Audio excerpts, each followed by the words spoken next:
Ladies and gentlemen, the 40th Governor of the state of California, Gavin Newsom.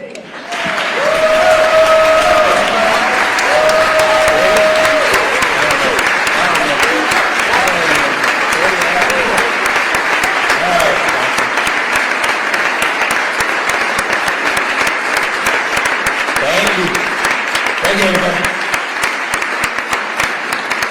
Thank you. Thank you, everybody. Thank you, Madam Lieutenant Governor. The Speaker, I'll pick up on your remarks to the person who should be given the State of the State based on your reaction, our new Senate Pro Tem. Oh my gosh. What is that? Clearly still in your honeymoon phase. I'm just saying. By the way, I was looking for some response from some of the folks over here on the right. When the Speaker said this is his last State of the State, I was assuming DeMaio would look up and maybe applaud or something. So hopefully a few of them are shaking their head. They're looking forward to this. The sad thing for you, you're going to have to endure about 45 to 50 minutes of this. And I say endure because we're all in this together, including myself. The reason I've been back here in a few years is, as you know, I have no problem speaking, and perhaps, sometimes a little more long-windedly than people like. But when it comes to the written text, that has never served me well. I did a little children's book a few years back that sort of exposed the truth, the ugly truth about my challenges with reading. I'm not shy or, embarrassed about my 960 SAT score, but I am a little bit about my inability to read the written text. And so it's always been something that I have to work through, and I'm confronting. And so I say that with grace. I say that with the humility that's at hand today. And I also say that in the spirit, as I said, of what the Speaker was saying. For some of you, it may have been a little jarring, what he said. For others, it was more than appropriate. It's the stress that many of us are feeling, the stacking of stress, in that journey the Lieutenant Governor is talking about over the last 7 years. And I don't think we've given ourselves the kind of grace that we deserve. We never had time to really reflect on everything we've been together. Last time I talked here was 2020. All of a sudden, everything was virtual. And then we came right out of that, social unrest, supply chains, inflation, all this stacking of stress. And so I'll try to reflect some of that in my comments today. I'll say things that may be piercing to some of you, but it's not intended to demean, not intended to divide, but I'm speaking from my heart. I'm saying what I think, again, with the grace and humility to know that I am constantly a work in progress. I'm learning on this job, 7+ years in, learning every single day, and proud in closing as I jump into the speech of all of you and all that I've learned from each and every one of you, each and every one of you, regardless of your politics, regardless of your faith, regardless of where you live and who you voted for. I just want to express gratitude. Every single person in this chamber, every single person that shaped who we are today and what this state represents, not just today, but tomorrow. But first up,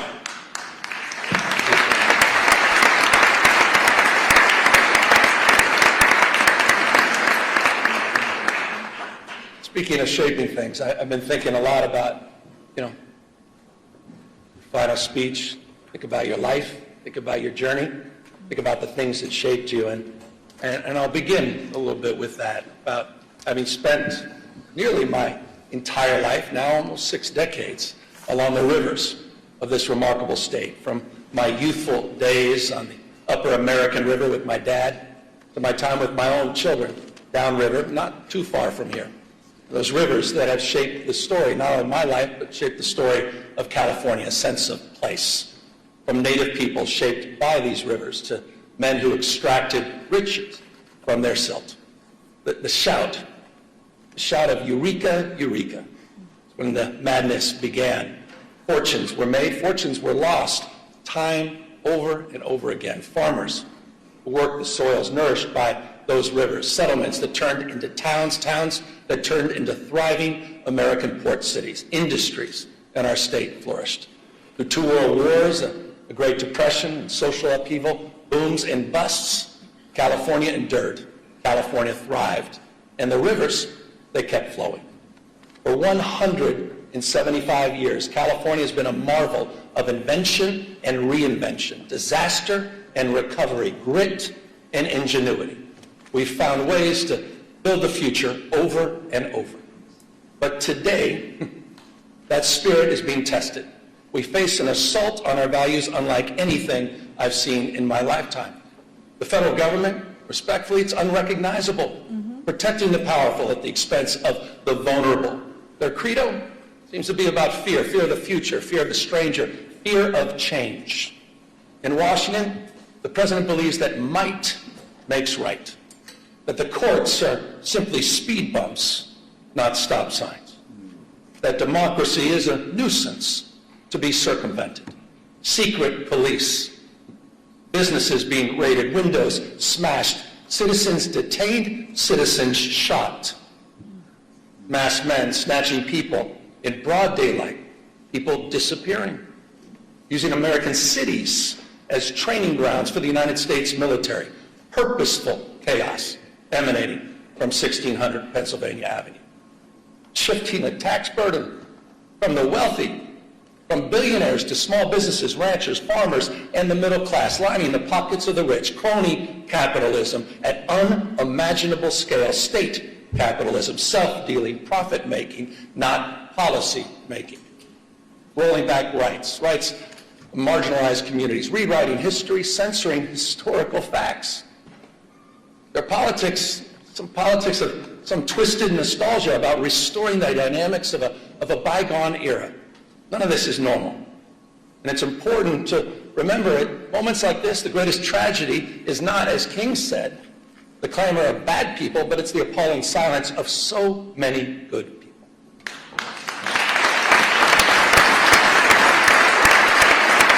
Not normal. But in California, we're not silent. You're not silent. You're not hunkering down. We're not retreating. We're a beacon. The state is providing a different narrative, an operational model, a policy blueprint for others to follow. This state, this people, this experiment in democracy belongs not to the past, but it belongs to the future. Expanding civil rights for all, opening doors for more people to pursue their dreams, dreams that are not exclusive, not to any one race, not to any one religion or class, standing up for traditional virtues, compassion, courage, and a commitment to something larger than our own self-interest, and asserting that no one, particularly the President of the United States, stands above the law.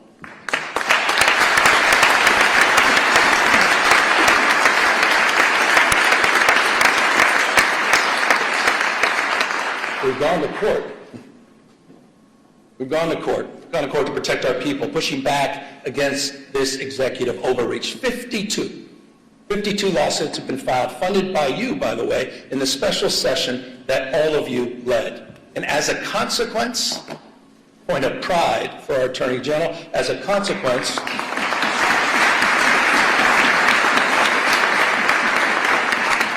we preserved about $168 billion in illegally frozen federal resources that belong to our schools, that belong to our hospitals, that belong to our seniors, resources that belong to all the people of this great state. We have one request for emergency relief, and we have affirmed the Constitution of the United States as the supreme law of the land.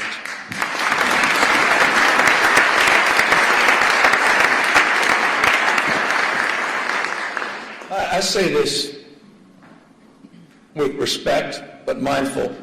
But Mr. President, you can't cut off critical food assistance for millions of people.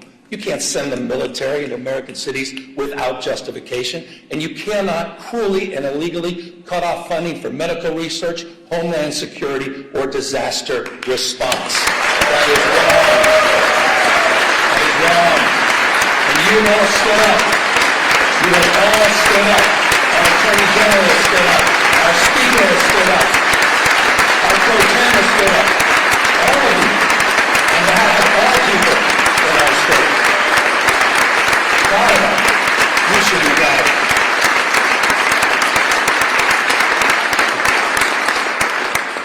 Well, I'm not naive. You know, if we're going to keep the faith of the California spirit, we got to do more than just resist what is wrong. We got to keep building what's right. We're not defined, we all know this, we're not defined by what we're against, we're defined by what we're for, opportunity and dignity and responsibility, the future. Every year, the declinists, you know who you are, the pundits and critics suffering from California derangements. And look at this state to tear down, try to attack all our progress. But we know the truth. California's success is not by chance, it's by design. We've created the conditions where dreamers and doers and misfits and marvels with grit and ingenuity come to build the impossible. We became a destination for the world's first-round draft choices, the best and the brightest who come here from all over the world for riches and new beginnings. And I'm not just talking about the tech CEOs and the founders in Silicon Valley or the producers and writers in Hollywood. I'm talking about the mechanics in Modesto, the farm workers in Salinas, and the police officers in El Centro. That's what we do, first-round draft choices. No state. Simply no state in America that contributes more, none, to the American greatness. No state builds more ladders to success or sees around more corners. The biggest manufacturing economy constructed here. The most productive agricultural economy grown here. 18%.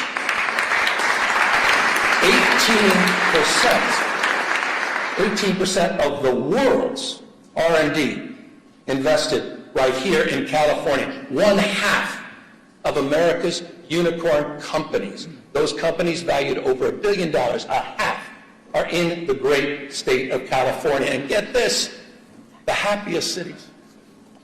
Right here in California, you know who you are.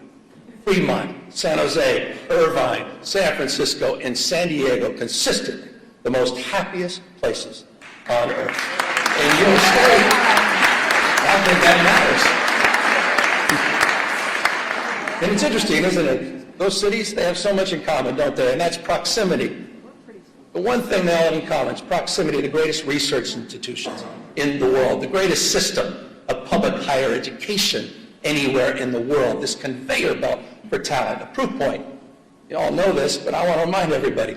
A proof point, just last year, the UCs, they added an additional 5 Nobel laureates to its roster. 1 out of every 3 laureates here in California. Come on. It's almost too much. I was reading this. I don't see this on some of the cable networks. 13,700 active patents in the UC system alone. That's more than any other system on the globe. We simply have no peers. And this, again, I said it earlier, it's not by chance, it's by design. You've nurtured these steps, big and small. They've emanated from these chambers. You have kept the state stable. You've kept it reliable because you've invested in the California dream. Just last year, building that framework, we worked together to unveil the first concrete economic development blueprint in California's history. It wasn't top down, it's bottom up. It's region by region. Some 10,000 people, remarkable number, participated in the development of this plan. We call it Jobs First. 13 economic and workforce development plans aligned to the universities, aligned to our trade schools. It's a plan that reconciles the macroeconomic story of the world's 4th largest economy, $4+ trillion a year, with the microeconomic reality of 40 million people living here. It's an economic plan that's nourishing. It's an economic plan that's family supporting. For the Central San Joaquin, that means jobs in manufacturing and clean energy, and of course, agriculture. For the Redwood region, it's jobs in tourism, in health, and forestry, and fisheries. For San Diego and Imperial counties, new jobs in high-tech, biotech, advanced manufacturing, and hospitality. For the Central Coast, new jobs in aerospace, defense, semiconductors, quantum, and ag tech. We're doing all of this in conjunction, by the way, with our wildly successful Cal Competes tax credit program that's helping businesses hire more Californians, expanding innovation all across our state. Proof points, aerospace engineering in Torrance, beneficent. Hydrogen fuel cell manufacturing in Lancaster. Fusion R&D in San Leandro. And in Kern County, this is interesting, in Kern County, Mojave, it's the first steel mill built in California in half a century. That's interesting. By the way, and I'm going to get to the budget in a second, but this is a little bit of a preview. But by the way, I'll be requesting all of you, with your indulgence, in tomorrow's budget, that we reauthorize. I'll be asking that you reauthorize our tax credit program for an additional 5 years. It is working. You know what else is working? You know what else is working? Speaking of tax credits, ever since that first moving image was taken of a horse, some of you may recall this, a horse named Sally in Palo Alto, to the early silent film studios in Fremont in Los Angeles, Hollywood has been one of California's, been perhaps the most California of industries. And that's why we worked together last year to double down on our film and tax credit programs. Not only keep our iconic industry here, but all the unionized camera operators, stunt performers, wardrobe, and set designers. It's a point of pride, and that program is working and producing real results because of your leadership.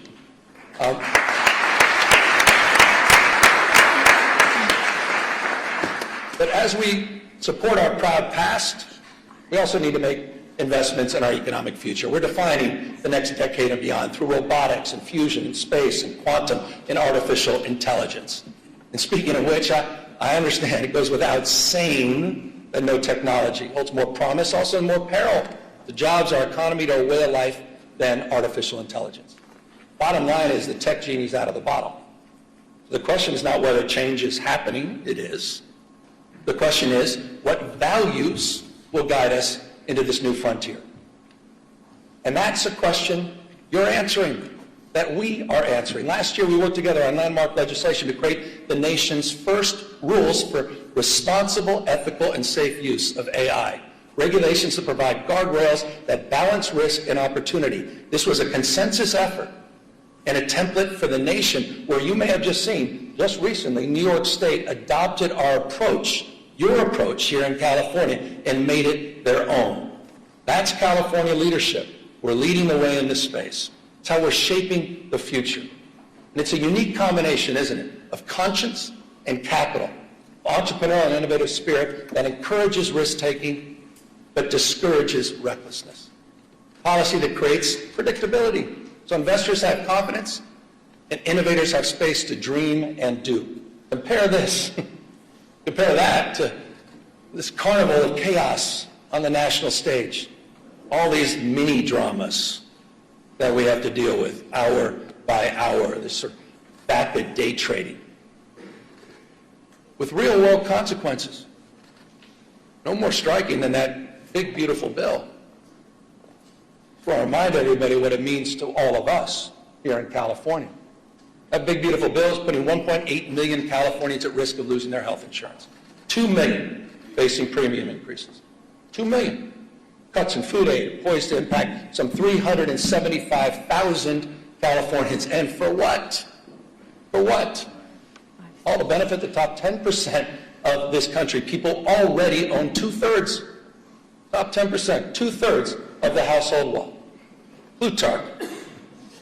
Brown quoted Cincinnatus in his last speech. I'll quote Plutarch.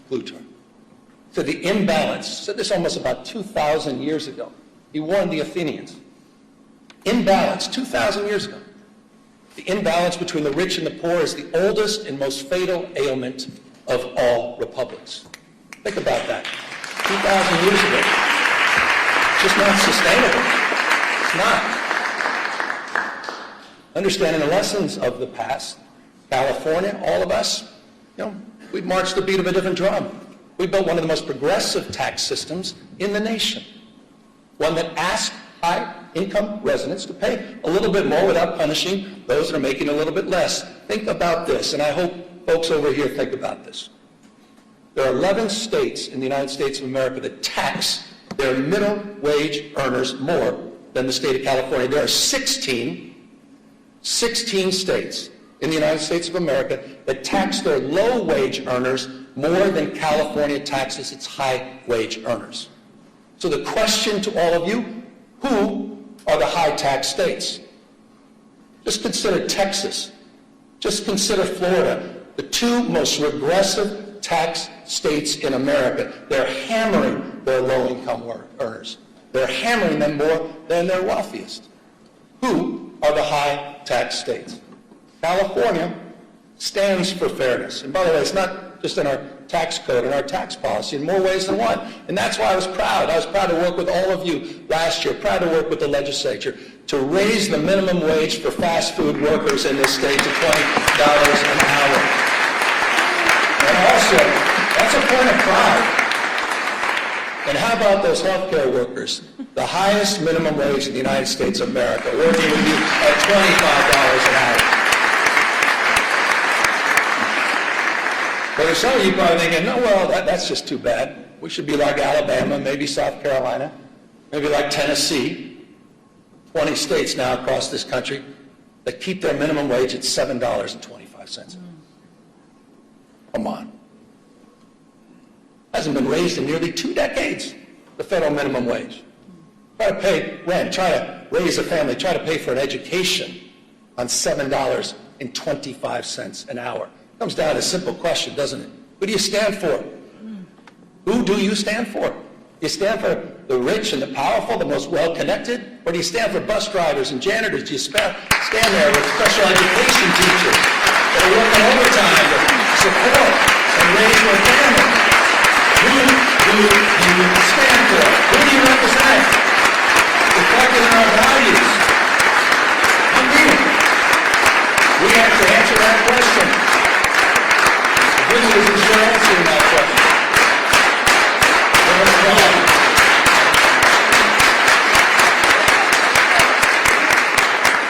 California win. I mentioned special education. Let's talk about our educators. I'm proud to submit a budget, a little bit of budget speech now. I'm proud to submit a budget tomorrow that has the most significant investments in California's education history. That's a fact. That's happening tomorrow. But this may interest some folks, what I'm about to say. It will be a general fund budget of $248.3 billion. But this is interesting. You may want to write this down. It includes revenues that are $42.3 billion higher than we forecasted. $42.3 billion higher. Why? Because our economy's growing. Our population's growing. Why? Because of the energy and daring of entrepreneurs that are growing and dominating in the industries of the future. As a result of that $42.3 billion windfall, by the way, did not even include the December numbers, which just came in almost $3 billion above projection. Interesting fact. Mindful, as we should be, of the erratic nature of our state revenue and our long-term structural challenges that we will discuss in detail tomorrow in the budget presentation, we're going to rebuild our reserves, $7.3 billion. We're going to pay down long-term pensions, and those obligations, over $11.8 billion will be met over the next few years, including $3 billion just in next year's budget. Speaking of obligations, I want to broaden this. Some of the work that we've done together, it's the obligation that we have, no greater obligation than to our kids. And back, the issue of education. That's why tomorrow's budget includes a record-breaking 27,000 $418 per student. We have never had first-year programs.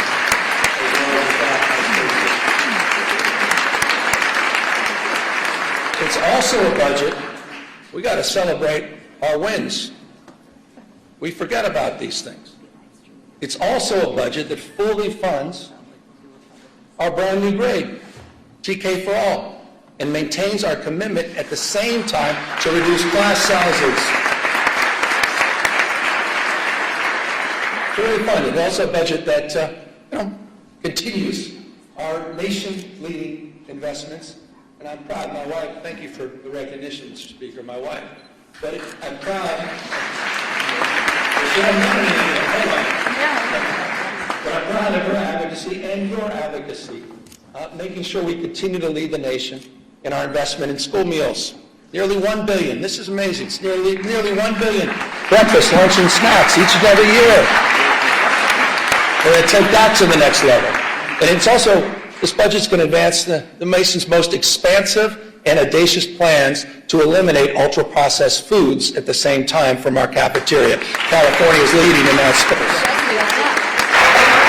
Now, I say we're leading in that space, but you may have seen the space in that morning paper. You may have seen the space on cable networks where Donald Trump just announced a couple days ago that he will illegally be cutting all federal funding for TANF and child care in, curiously, just 5 blue states in America, including California.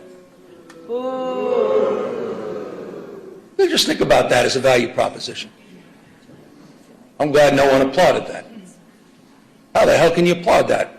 These are cuts that are going to throw parents right in total disarray, forcing them to choose between going to work or taking care of their children. And it'll also be cuts that put at risk, Madam Pro Tem understands this, the most significant expansions of child care in the United States of America that are happening right here in California. Here's the number. Our investments support close to 500,000 children. 487,000 children are supported through our health care expansions in this state, saving families thousands and thousands of dollars a year. That is a point of pride, and it's a point of privilege to acknowledge the leadership of the Women's Caucus, our new pro tem, and many of you for helping make that happen. It's also a point of contrast with the current administration. Child care is economic development. I'm surprised not everybody's stepping up on that one. Maybe we all don't have families. I'm a dad. I appreciate child care. Look, when we talk about saving families money, let's consider the bold commitment we made just a few years ago as well, and that's to bolster after-school and summer school programs. We bolstered them by providing 9 hours a day of enrichment and 30 days of summer school each year. And I'm proud to say that this budget is going to finish the job to make that pledge universal at every elementary school in the state. We will complete that commitment this year. That's after school for all. We did it. Been promoted for years and years. Got more hours of enrichment, more literacy coaches, more reading specialists, healthy meals for all, an entire grade for everyone. But we understand it's not just any one of these initiatives on their own. It's also the complete transformation of our campuses through rigorous, relevant, and engaging community schools, one of our most significant achievements over the last few years.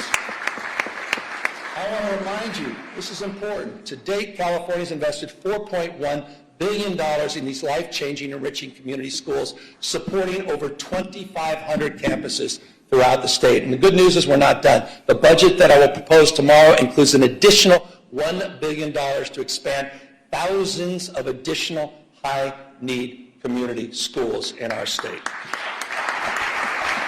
These are working. These investments are working. These investments are paying off. Just this year, this may have gone lost in all the noise, but just this year, we've seen improved academic achievement in every subject area, at every grade level, in every student group, with greater gains of test scores for Black and Latino kids. That happened, and that's happening in California's public educational system. And it's a point of pride. It's a point of pride that those gains are particularly pronounced in Los Angeles, the nation's second largest school district. And I just want to say this to the teachers, the classified employees, and to the parents of LA Unified School kids. You should be very proud of your progress you're making, particularly proud of your leader, who's here, Superintendent of Public Education, Alberto Cavallo, who's here with us today, who's just been doing a remarkable job. Alberto, I appreciate you coming all the way up from Los Angeles. And just so you know, he's only been here a few years, but under his stewardship, the district is outpacing statewide progress. They're exceeding pre-pandemic levels in every category and reaching, get this, the highest levels recorded since the current state assessments were launched a decade ago. Under his leadership, that's happening in the nation's second largest school district. I say this all the time, you're nothing but a mirror of your consistent thoughts. Whatever you focus on, you'll find more of. And I don't think it's such a bad thing that we start focusing on what's right in terms of the investments we made and the return on the investments that we're experiencing. And the superintendent, I assure you, he's the first one to say and acknowledge that we have a lot more work to do. With that, we also have some reforms that I think are long overdue. And I know not everyone may share enthusiasm for these reforms, but I think it's time to modernize the management of our educational system.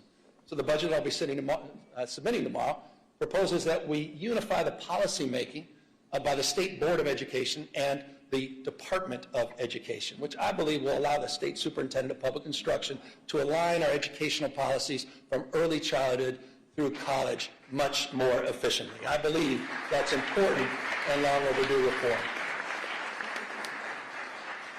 Speaking of long overdue, I thought we all made the right decision about getting rid of cell phones last year in public schools. I think everybody can agree on that. And if you don't agree, you're not a parent. Every parent understands this. Our kids are increasingly more anxious, more addicted, less free, less happy, because so much of their lives is lived online. So much of their lives have become performative, right? Measured by external validation, likes and followers. We're watching the spiritual health of our young people erode, quite literally, erode in real time.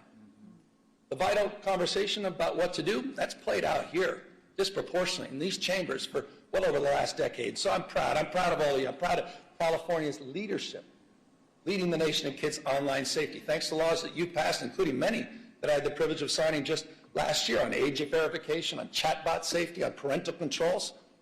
But recently, you saw the headlines. You may have reacted, some of you a little bit more than others. There's some of those headlines in Australia start making you think.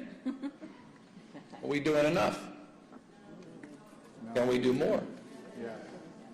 And so the consequences of getting it wrong, you all understand, it's too apparent. Depression, social isolation, some cases, marginal radicalization, if you think I'm overstating it. What's going on with our young men? What's going on with our boys? Not just online, but also offline. And forgive me for this. I paint a tougher picture. But I thought it was important. You walk into a morgue, you see 5 young people who may have taken their life by suicide. 4 are men. Boys are 14 times more likely to be incarcerated. Boys, 3 times more likely to die from an overdose, twice as likely to be homeless. 1 out of 7 men doesn't even have one friend. Half, this is interesting, may not be surprising to some of you, half of young men have not even asked a woman out on a date in person. Men are struggling. Boys are struggling. The good news is we're responding in this state.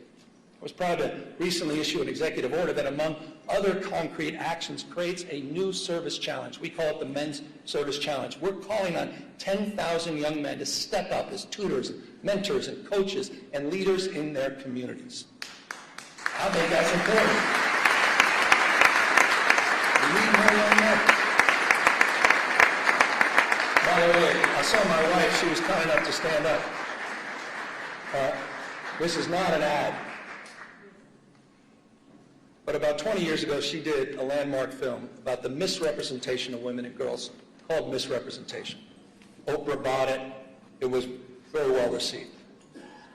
2 years later, she followed up with a documentary most folks forgot about called The Mask You Live In, 2015, about masculinity and the crisis of masculinity. Not in a toxic sense, not in a pejorative sense, but what was happening with men and boys over a decade ago. This issue is a real issue, and it is not a zero-sum issue. This is not a zero-sum issue. We'll continue nation-leading efforts for women and girls, but we have to address this issue. And it's not, again, just addressing the issue through service that's targeted at boys. It's also service that extends through our larger Service Corps initiative in California. I think this is important. California's Service Corps is now larger than the Peace Corps. No other state can lay claim to that. We have service matters. Shared experiences matter. You want to deal with all this crisis and all this stress? Shared experiences. No one's asking who you voted for. No one asks you where you live. Shared experiences. And we have a College Corps program in this state. You have funded. Thank you.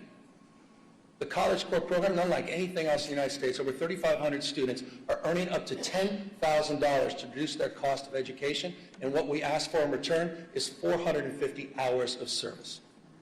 Service. I'm a Sarge Shriver guy. Service, he said, is the heart and soul of what binds us together.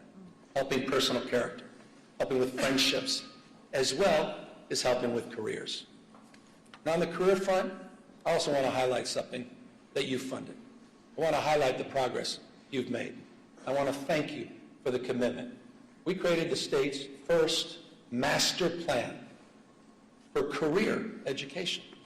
It was a 3-year process. We just recently completed it. It creates these seamless, debt-free pathways from school to high-paid jobs with or without college experience. We're integrating new trainings, strengthening these regional partnerships, and building a new career digital passport so people can track their skills. We set a goal of 500,000 apprenticeships by 2029. Today, we have exceeded that goal. Over 600,000 earn and learn opportunities, more than any other place in the country, have been funded by all of you in this chambers. That is a big accomplishment. No other state can lay claim to that. Apprenticeships matter. These are folks in the skilled trades, right? These are the electricians and the laborers and the carpenters. And by the way, they're already at work strengthening and building the physical foundations of our state. Right now, in the state of California, we are building more infrastructure projects than at any other time since Governor Pat Brown. That is a fact. It's a fact. And by the way, we've got a website called build.ca.gov. And you'll see, when you go to that website, into your districts, into your community, you'll see the progress. $109 billion currently underway. More than 28,000 separate projects supporting over 200,000+ jobs to strengthen this state. Environmental restoration, energy projects, roads, bridges, water, power, rail, ports, broadband, which we're getting done for rural communities. Sites Reservoir, the first above-ground water storage in half a century, as well as the world's largest battery and solar storage project, 2,300+ megawatts in Fresno County, all moving forward, but also moving forward under California's new fast-track permitting authority that you authorized 2 years ago. Getting it done and getting it done faster.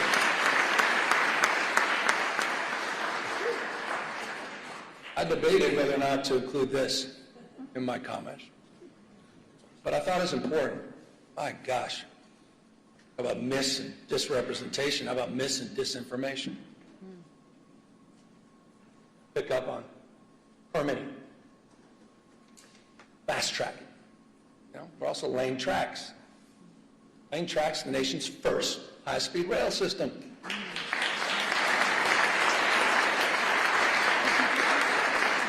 You got You want to do well in the future? You got to invest in the future. We want a 21st century transportation network. Full environmental clearance is done. We built over 50 major structures. More than 60 miles of guideway have been completed, ready for immediate track lane in the Central Valley. 2,270 parcels and right-of-way have been procured. Full electrification. Ask the folks in the Bay Area, they understand this. Full electrification of 51 miles of tracks for Caltrans, which is allowing people to move more quickly and more efficiently. We're connecting some of the fastest growing places in our state, and I'm proud of this. I'm proud of Fresno. I'm proud of Madero. I'm proud of Bakersfield. Those are communities we shouldn't be talking down to. Those are communities we shouldn't be talking past. This is one of the great economic investments in those regions of our state, and will make commute times shorter and make life more affordable for the people of the Central Valley, and they deserve it.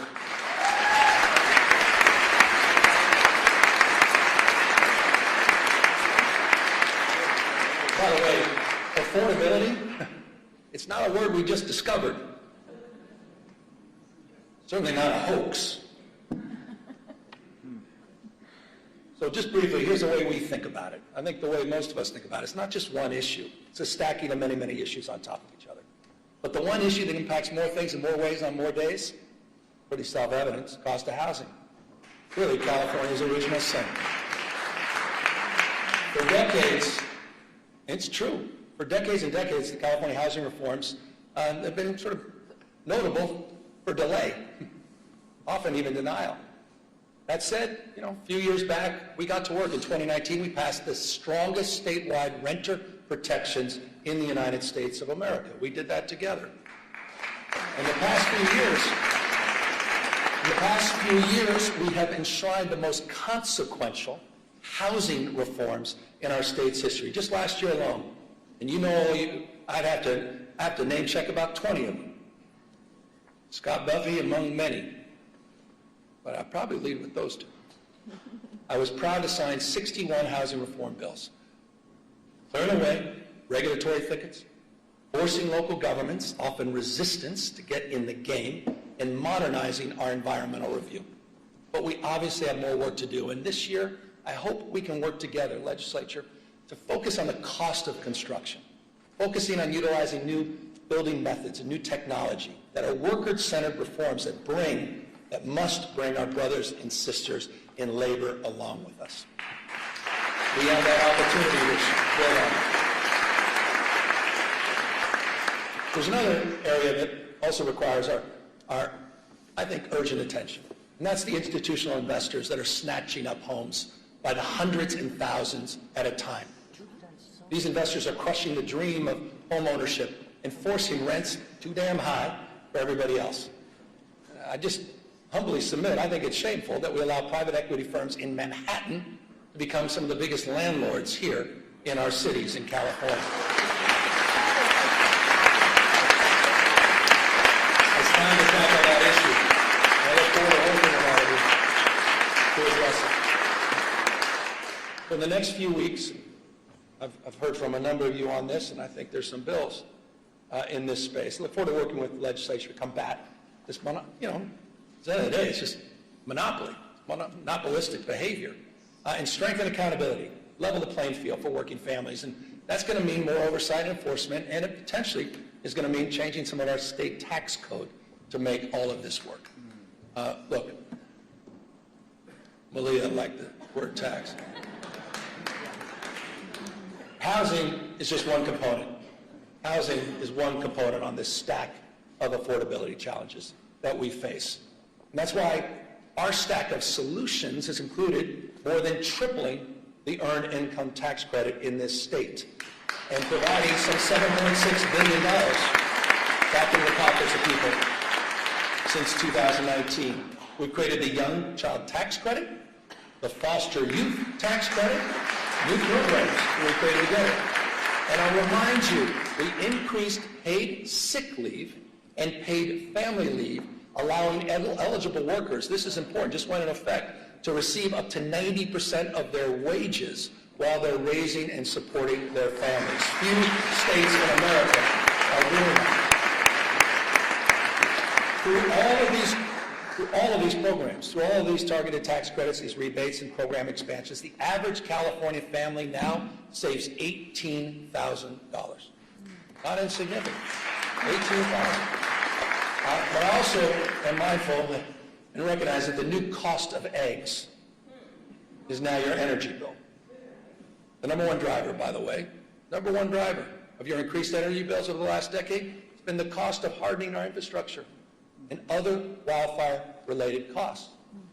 Respectfully, significantly, not exclusively driven by climate change. That's why I was proud to work with all of you to extend our nation-leading Cap and Invest program for another 2 decades. But when we did this, we were mindful of this crisis as it relates to utility bills. And we provided in that extension close to $60 billion in rebates for your monthly energy bills. This legislature did that. That is a meaningful accomplishment to address the issue of affordability. We also worked across our differences, finally, after years and years, to come up with a new energy market, a regional energy market that will also increase reliability at the same time it lowers energy bills. By the way, one of the things that's not high, interestingly, unsurprisingly in California, is our uninsured rate. 6.4%, it's among the nation's lowest. In addition to our healthcare expansion, no other state has done more in that space. We also subsidize some 370,000 people to help bring down the cost of their health insurance through Covered California. But respectfully, it's not good enough just to subsidize healthcare costs. We need to lower them fundamentally. And we're doing just that. Working together through our CalRx program, we launched our own generic drug label. Just last week, we released and launched a insulin pen at just $11. No other state can have claim that. It is now available to Californians. By the way, it's just like we did with naloxone last year and other life-saving drugs. So it's in that spirit that we focused on reforms, including in our mental health and homeless space. And I want to just acknowledge, when I got here,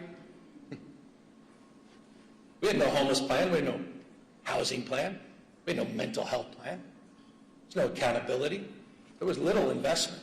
Not a knock, it just wasn't the focus, the priority of Sacramento. It was the responsibility of cities and counties. I know this intimately as a former mayor. When I was mayor, I never thought about calling Arnold Schwarzenegger and say, what the hell are you doing on homelessness? It wasn't even in my consciousness. It was responsibility exclusively of cities and counties. That has fundamentally changed. We crafted new statewide programs. Just think about this. Don't forget about it. You funded Home Key. You funded Project Room Key, that together have taken, quite literally, PolitiFact, this 72,000 people off the streets by converting hotels and motels and other properties into long-term housing. And by the way, we're seeing results. We're seeing results.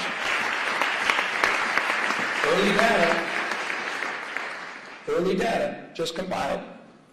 You may have seen this. We just released it. Early data shows, and this is the important number, unsheltered homeless, that the number of unsheltered homeless in California dropped almost double digits, 9% last year in 2025. It dropped in the state of California. First time in over a decade and a half that we can lay claim to that. LA down 10.3%, Riverside down 19%, Contra Costa County down 34.8%.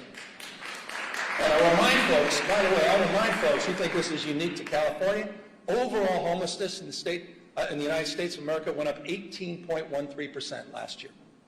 California, 2025, unsheltered homeless, 9% reduction.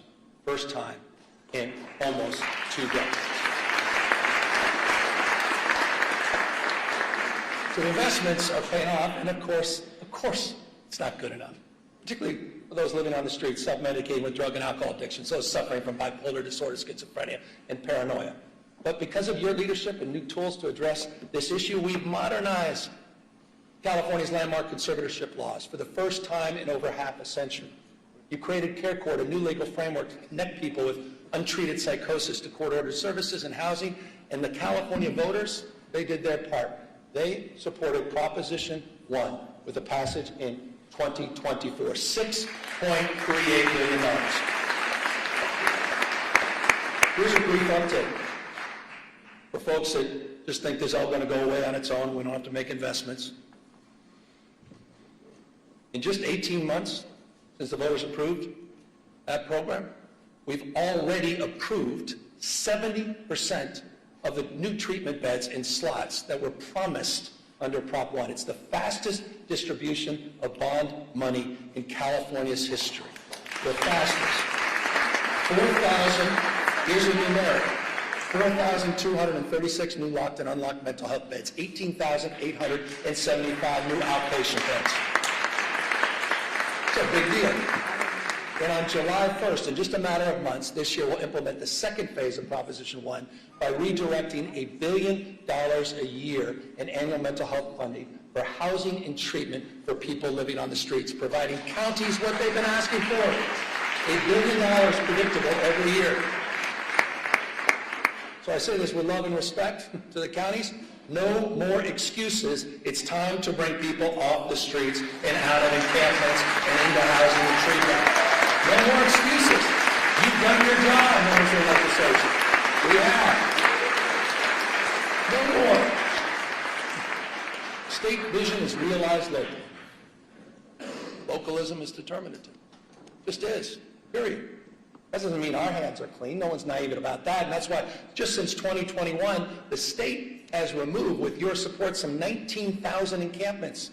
And we've worked with providers all across the state to get over 61,000 people out of those encampments and into services. We're seeing results, making streets safer for everyone, fully recognizing that quality of life is at the core of so much of the frustration people feel about our state.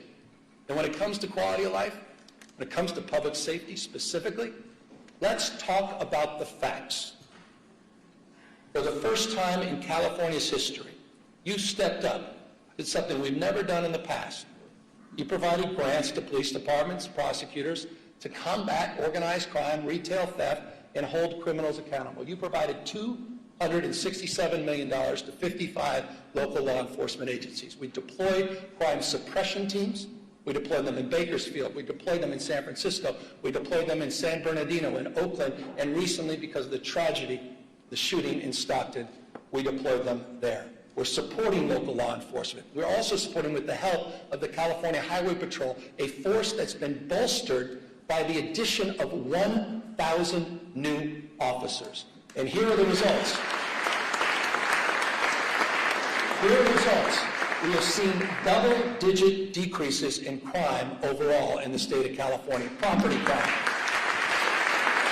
Property crime down, aggravated assault down, car theft down, burglary down, robbery down, violent crime down. California cities are seeing record low homicide rates. Oakland, the lowest homicide rate since 1967. LA, the lowest since 1966. My old town, San Francisco. They're going to have to update their talking points, aren't they? My old town, San Francisco, the lowest homicide rate since 1954. 1954. Again, we got more work to do, but to those with that California derangement syndrome, I'll repeat, it's time to update your talking points.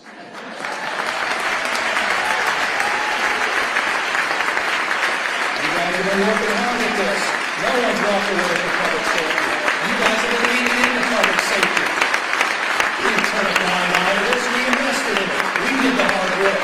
We didn't sit by and moralize it. We didn't talk about it. We leaned in. You leaned in. And you're producing real results all throughout the state of California. Proud of that. Look, California remains the most blessed and often cursed place on earth. Profound natural beauty, prosperity, profound natural disasters, testing our spirit, testing our resources. I want to close with two things here. I was down in Belém in Brazil at COP30 recently. It was a climate conference. By the way, the U.S., nowhere to be found. We were a footnote. The United States was a footnote. China, close to 800 delegates. United States, not one. Not even a note taker. I want to remind everybody, China today manufactures industrial policy, manufactures 70% of the world's electric vehicles.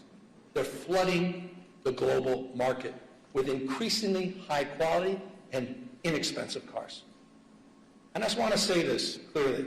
So it explains a little bit about our rationale. This is not about green power. This is about economic power.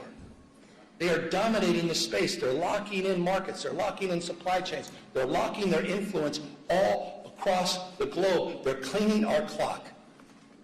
But in California, we're not bystanders. We've already seen 7 times more clean energy jobs than fossil fuel jobs in the state of California. And last year alone, the 4th largest economy in the world, using 100% clean energy, 4th largest economy in the world was run on 100% clean energy for at least a part of 9 out of 10 days. Think about that. Unprecedented.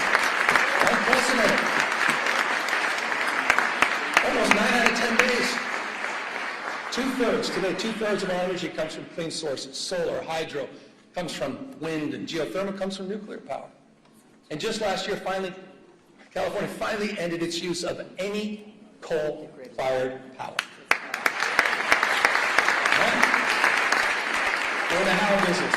We're proud to be in the how business, and we understand something that increasingly people are starting to understand, at least people that are open to argument, interested in evidence.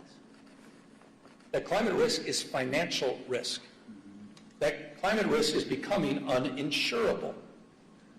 That's why in California we're making our homes and communities more resilient to heat and fire. That's why we're working with our insurance commissioner. A lot of work to do here. Talk about grace. Working with our insurance commissioner to protect homeowners from unpredictable rate increases and cancellations. We became the first state, together, we became the first state in the country to require insurers to lower insurance for home hardening upgrades. That is not the case in any other state. And in the last few months, this is important, in the last few months, 6 insurance companies announced their commitment to remain in or expand coverage here in California. Again, a lot more work to do. That was important. That was an important milestone. You saw it, Farmers and Mercury, some of the AAA affiliates. Important milestone. But more work to do. Fully implement the commitments we laid out in the Sustainable Insurance Strategy, and more work to do to hold insurance companies accountable for meeting their obligation to insure in high-risk areas throughout the state of California.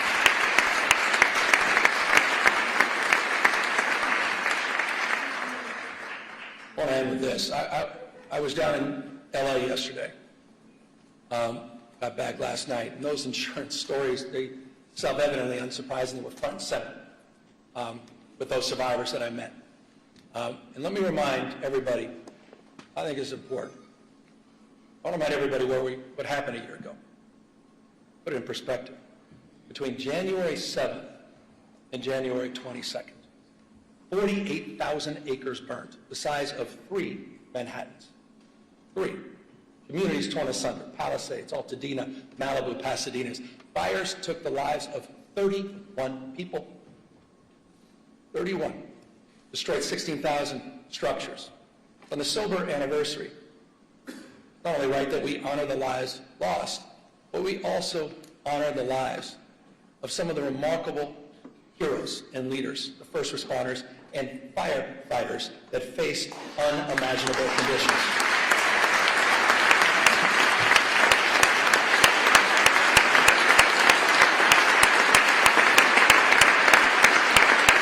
Some of you were there. You saw it.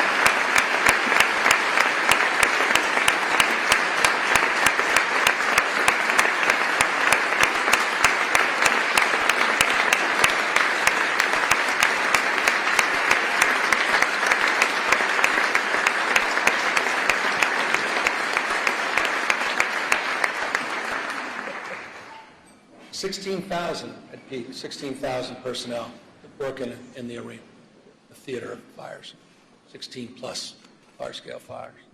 Remarkable. It was a firestorm, I'll remind you, in the middle of winter. Hurricane-force winds attached to a fire. What they did, I don't need to say it, you just demonstrated, was miraculous, it was heroic. They battled these impossible conditions in the wind and in the dark, flying dangerous night missions over the firestorm. Cal Fire, as you saw a moment ago, is in the audience, but you know who else was up there? And thank you for applauding the community groups and the business owners, and most importantly, can you just stand up? And I'd ask you all to stand up again. The survivors of the Eaton and Palisades fires. Would you all just stand up? And thank you for your courage. Thank you for your resiliency.